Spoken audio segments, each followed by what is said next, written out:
All right. Hope everybody has had a great weekend. I am super excited to get into the week, jumping right into it.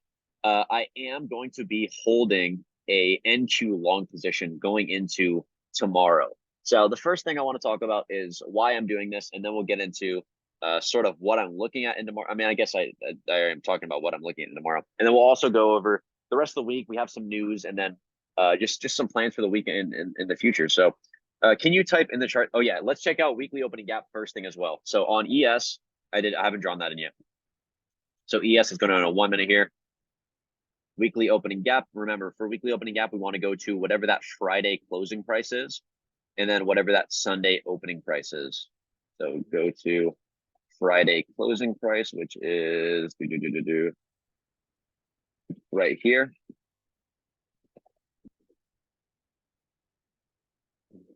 So Friday closing price, opening price. So it's literally, I think we open and close at the same price. So I'm just going to mark it in right here. This is going to be our line for the day or for the week. Friday, actually, our closing price is this. So I'm just going to draw it on as one line because it's a very thin gap. So this is going to be our key level. This is going to be our weekly opening cap level that we're going to pay attention to this week. Let me draw this in as like blue or something. Now this level on NQ or ES that we want to pay attention to is 4132.25. 4132.25. This is going to be a level we want to pay attention to, right? Going back to this level. Now, what we know by weekly opening gaps is if we are in some sort of consolidation area, we will always see weekly opening gap get revisited. And most of the time, we want to see some sort of expansion move. Like this week, I want to see us retrace back to our previous weekly opening gap from last week. If we look at ES and NQ, I think that is now considered the draw on liquidity, in my opinion. So that's number one. First thing on NQ, I want to zoom out and starting at the daily time frame. Now, my bias for NQ is long bias. And the reason I am long bias is I do think that the draw on liquidity for NQ is this high here.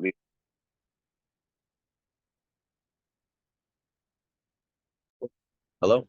There we go. Can you guys hear me? Making sure the mic is still working. That high is the draw on liquidity. So when we're pushing up, we took out these equal highs. If we were to sell back off, right?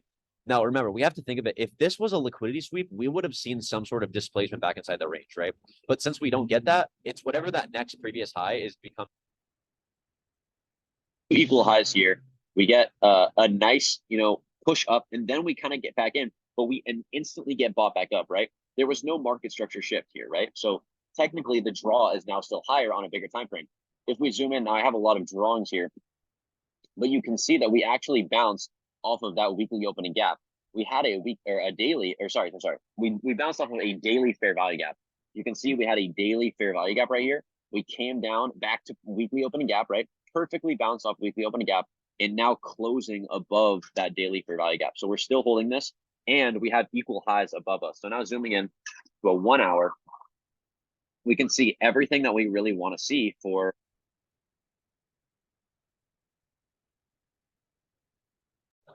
um wait, I think my AirPods died. Can you guys hear me? Yeah, okay. Sorry about that. I'm outside right now at a coffee shop, so I doing work. All right.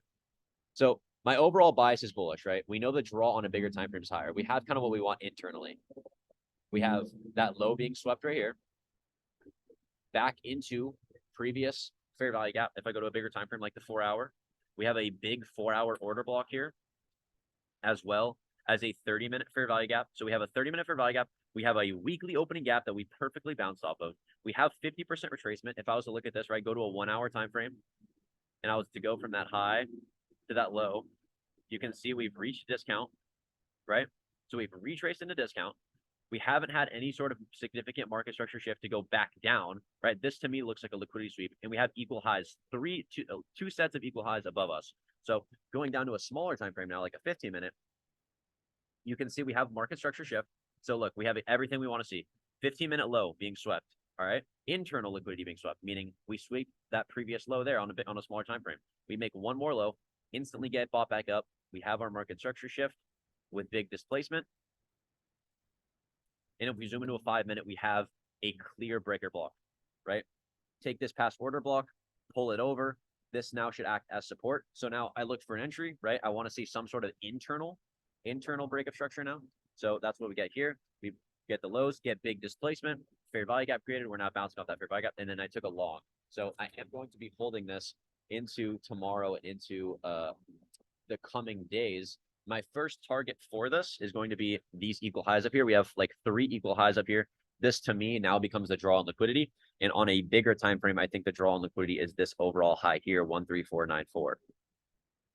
My stop loss for this trade is the bottom of the 1 hour wick, right? So if we look at the 1 hour, it's the bottom of this is my stop loss because we have this 1 hour fair value gap, right? So for this to be invalid, I would want to see a break of this. So my stop for this is 1337.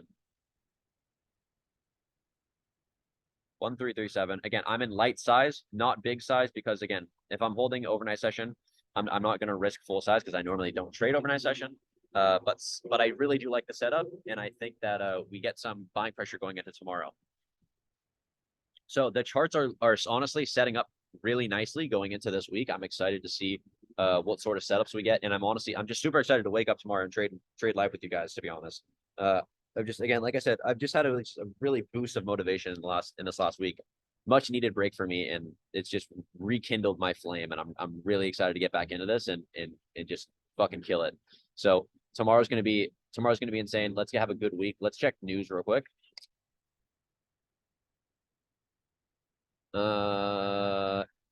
8:30 Empire State. Okay, so that's pre-market. No really news on Monday. We have CPI on Tuesday.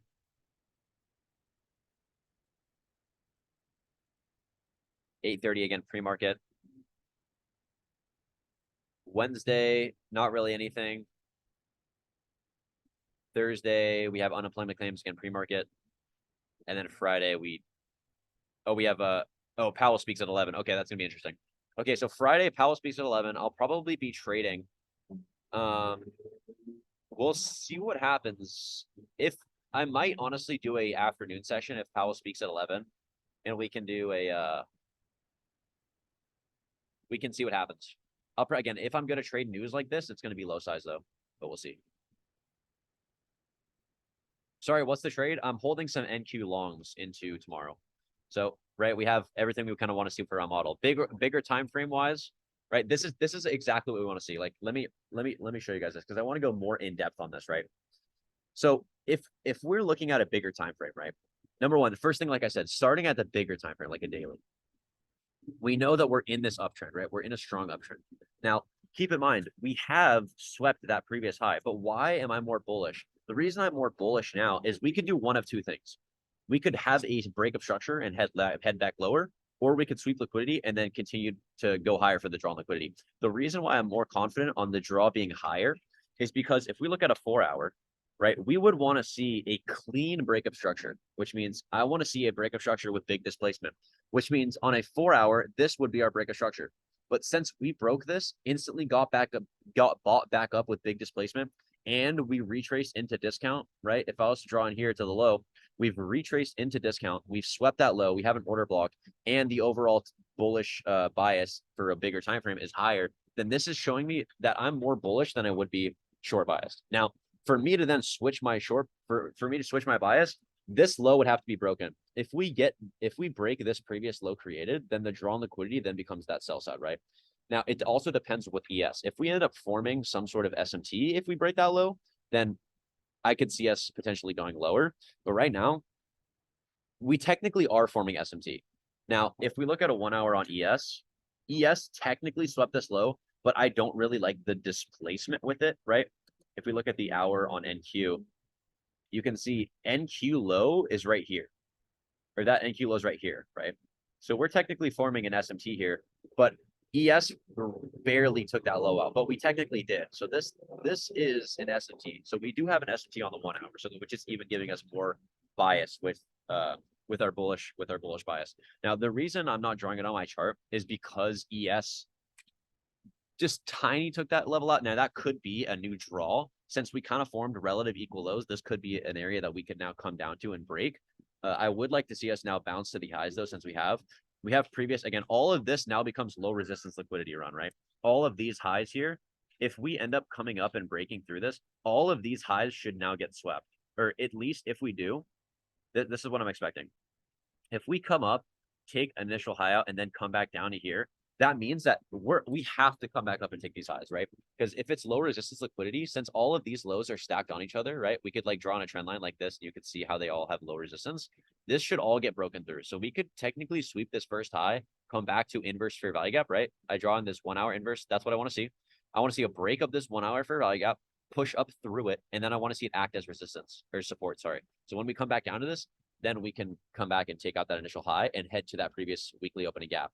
Remember, I still think the draw on ES as well is also higher because if on a bigger time frame like a daily, we still have not swept out that buy side liquidity, right? Right? This still has not been swept. And I still think this is low resistance liquidity because notice how all of these highs, all these previous highs we have, right? All of this is very low resistance. And when I say low resistance, it's because all of these highs are stacked with each other, which means if we come up, right, we notice how we came up here, swept all these little lows here, but never swept that big level and then swept and then came back down. That's normally what we see if it's low resistance, which means you sweep that initial high, come back down to stop everybody out, right? Notice all these lows got swept, stopping all of those longs out. And then after that, we come up to sweep that level. That's normally what we see. And that's exactly what I'm expecting. Notice on a daily time frame as well, ES, holding this daily fair value gap. Look at this daily fair value gap acting beautifully. Not a single candle close below this level. ES is setting up beautifully to see a monster move to the upside in the coming week, in my opinion. So I'm bullish on NQ. I'm bullish on ES going into the coming weeks. I do want to see more setups to the upside, and my bias is overall bullish. Does anybody have any questions? First thing, and then we'll keep going.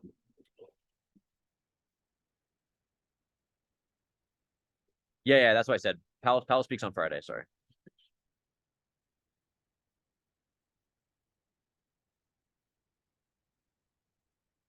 Would you consider that equal lows on ES? No, since we broke it. Technically, it's liquidity sweep.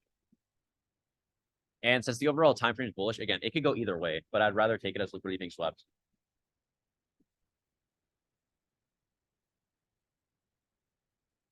If you see a good setup during lunch hour, would you take it? Most likely not, just because I don't like trading lunch hour. A lot of the volatility and the volume has died down, so you're not going to get high quality setups. Can you explain when you can be bullish or bearish with SMT? Yeah. So a bullish SMT is when the divergence is from the lows, right? If you have a divergence at the lows, then it's bullish. If the divergence is at the highs, and then it's bearish. So since the divergence we're looking at right now on ES or in NQ is at the lows, it's bullish, right? Because ES swept this low here, NQ never ended up sweeping this low, so it's bullish.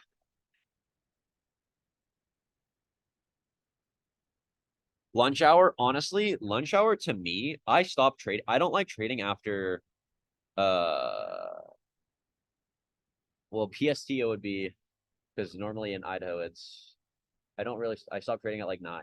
So at 8, the first hour and a half is okay, I'd say this. I only trade the first 2 hours of the market. After that, volume dies down and it's lame. Now, there are sometimes like the last 2 hours of the market where I will trade if there's a good setup, but those are the only things. The first 2 and the last 2 are the only things I trade.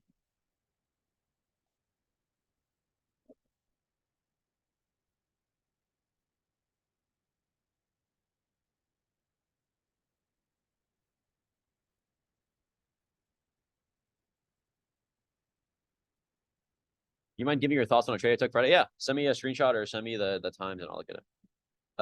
Do you use breaker blocks for trading? Absolutely. This right here is a breaker block, right? This 5-minute that we're looking at.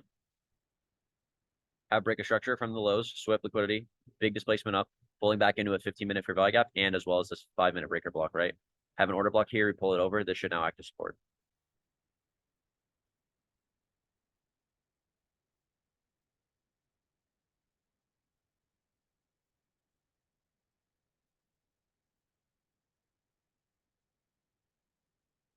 Would you mind going over breaker blocks and how to spot them? Yeah.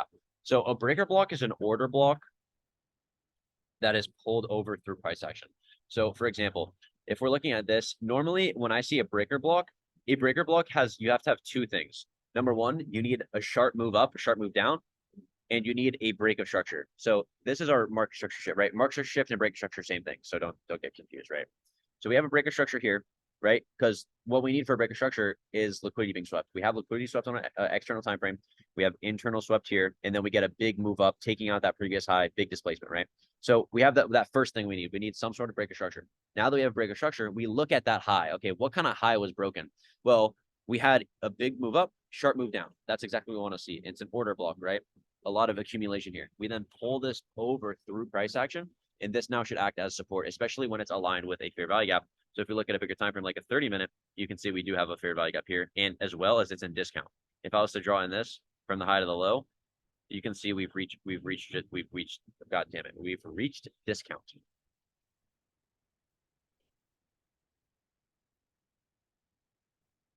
When traders say it was high probability trade, does that mean they have more confidence? Yes. High probability means you get a lot of the like this to me looks like a high probability trade, like a high probability trade. I'd probably give this like an A- trade. And the reason I wouldn't give this a higher quality trade is because it's in the afternoon session or in aftermarket set, right? Normally I don't swing trades overnight. But again, this is everything I would want to see for my model. I have a liquidity sweep. I have a big push up, market structure shift. I have a breaker block. I have a fair value gap. I have equal highs above me. That to me is a very high quality setup.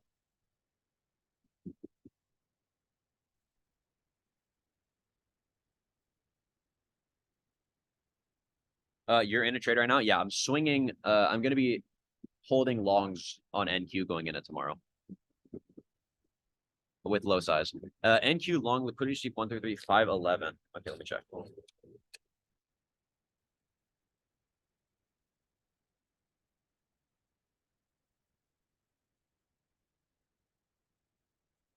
Uh, NQ long liquidity sweep 13393.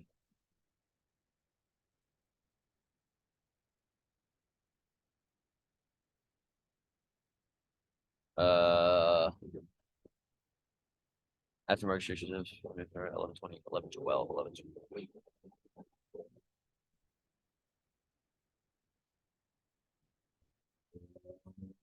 12. Is it on the 1 minute?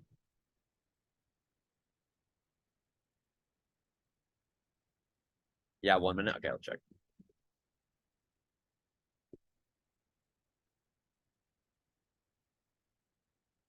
Okay. Looking at overall price action. 11, 12. Okay. And you took a long here? Is this where you took a long right here? What were you targeting? I'm guessing that previous high.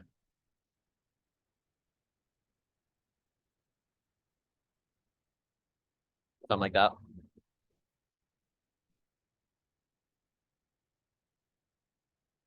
All right. So looking at this trade, first thing I want to look at, bigger time frame. Want to see the kind of structure that we're having. So first thing I'm looking at is first thing I'm paying attention to is we've already swept this high, right? So bigger time frame, we've swept this high. So I want to be very cautious trying to take a long right now. I want to see. So now what I'm paying attention to is okay, what kind of confluence that you have here that we're going to bounce higher and not just continue going lower. Number one, you've put in a high here now, and now you're selling off. So you've reached discount. So that's one thing. I would not have taken a long if you didn't reach discount, but you did. You have a PDA right here. You have a fair value gap, but no really low that's being swept. You have no external liquidity level that's being swept, but you have reached discount and you're in a fair value gap. From there, 5 minute, you get nice displacement. You have internal liquidity being swept. Maybe there's a SMT there that would have been better value. 1 minute.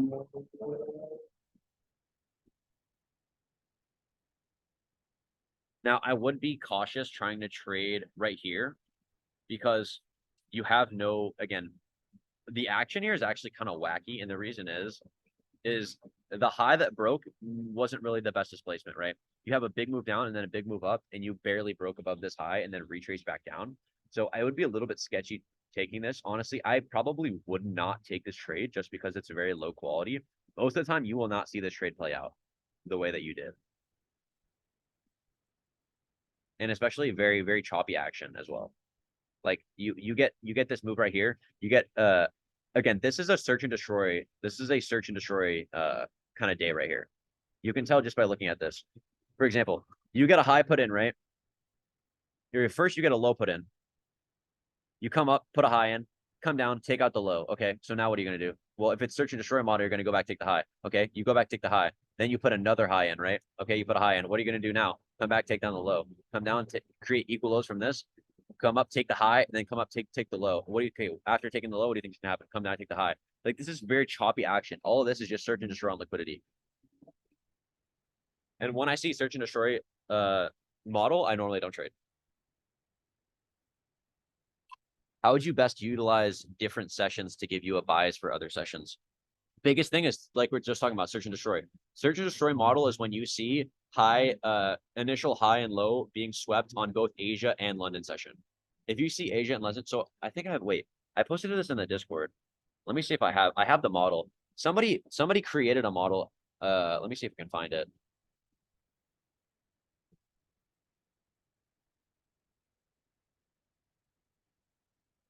Where is it? Somebody created a search and destroy on liquidity picture. I don't. I thought I thought it was in my likes somewhere.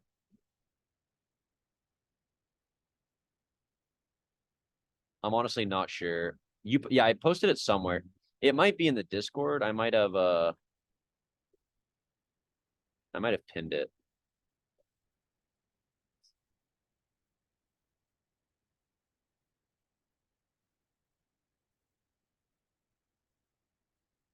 I'm not sure.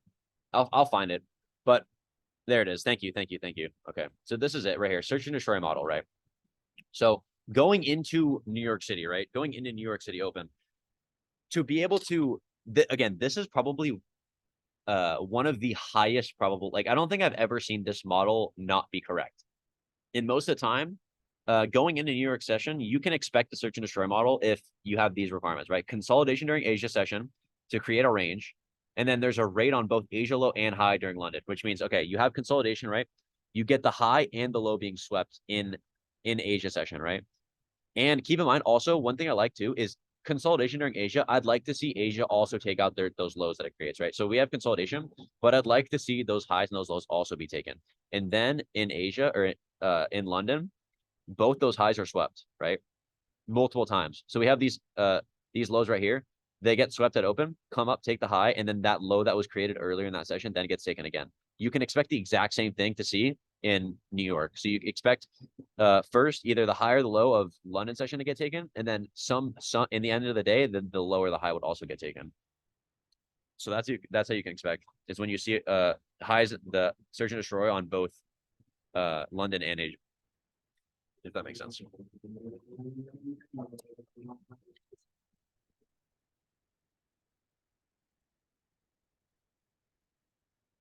Can you hold trades overnight for prop firm accounts at Apex? I don't think so. I don't think so. It depends on the prop firm. You're gonna have to check the rules. But I don't think so, to be honest. How do you identify each session on the charts? I tried a few indicators, but so like, okay, let's look for example, right? So if we were to look at this, right? Let's go to 15 minute. I actually go to 5 minute, I guess. So number one, we have to know what the sessions are. So Asia session time, 11 p.m. to 8 a.m. All right. So let's mark that on our charts, right? If you're not familiar, 11.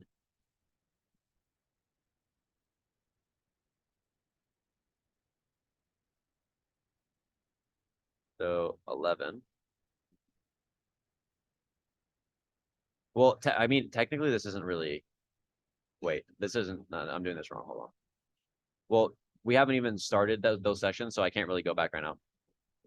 So basically, what you're doing is you're looking at that time frame, and you want to see consolidation if you can expect it, right?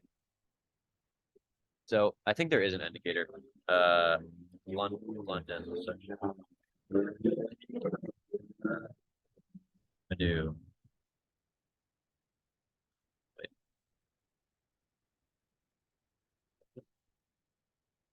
There we go. Okay, boom. So I'm guessing Asia, then London, or this is Asia, this is London, or this is London, this is Asia. That's what I think it is. So the reason we don't see Search and Destroy is you'd want to see this, right? Asia. Wait, is this even? Wait, I don't think I'm looking at this wrong. What time is this? This is close. Wait, take okay, no, wait, that's right. That's right. I think that's right. Okay. So you have a low put in here at the open, right? And you have a high put in. Both of those do get swept. So now for this to be a search and destroy, in London, we'd have to see both this high and this low being swept for us to get search and destroy model for New York Open. Does that make sense?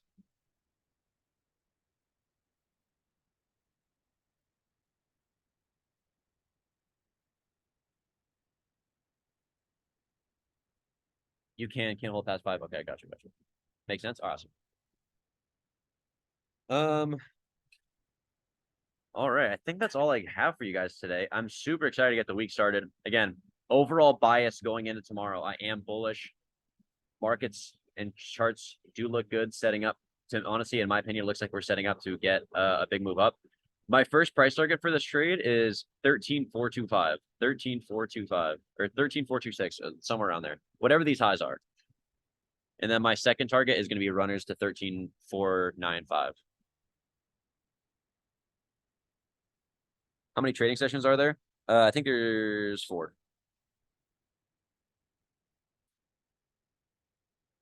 Technically, it's all just one session though, but is that on the person? No, that says on small account. I'm using small size because again, it's overnight session, so I don't normally trade it, so I'm not going to use full size. If it wasn't in the middle of the night, would you trade UK session? I'm from the UK. Is the price action tradable?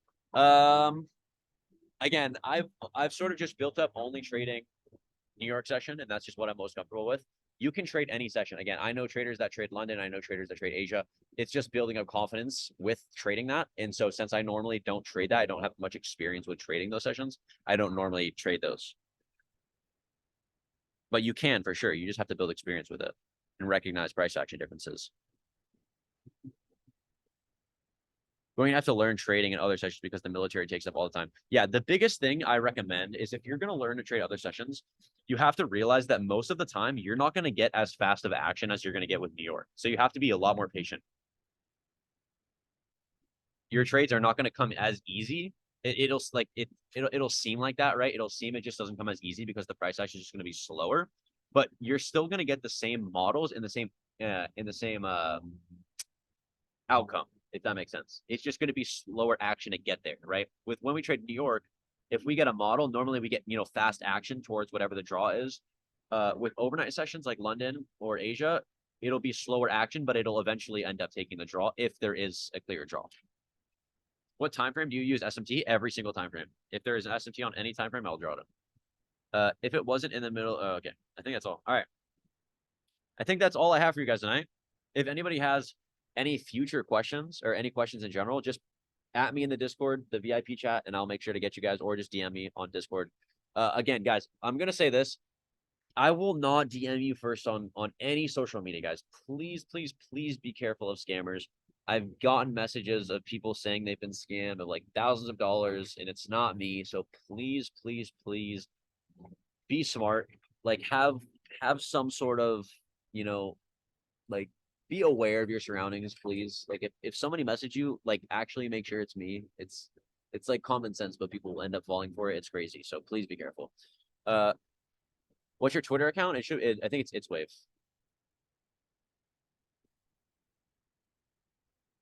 Or it actually might be Wave Trades. It's Wave Trades. Uh, are you still out of town? Yeah, I'm still in LA right now. I'll be back on Tuesday. I should look back on an amphibious assault vehicle distant trade. All right, guys. Enjoy the rest of your night. I will see you all tomorrow. Let's have a good week, guys. Much love. Peace out, guys. Later.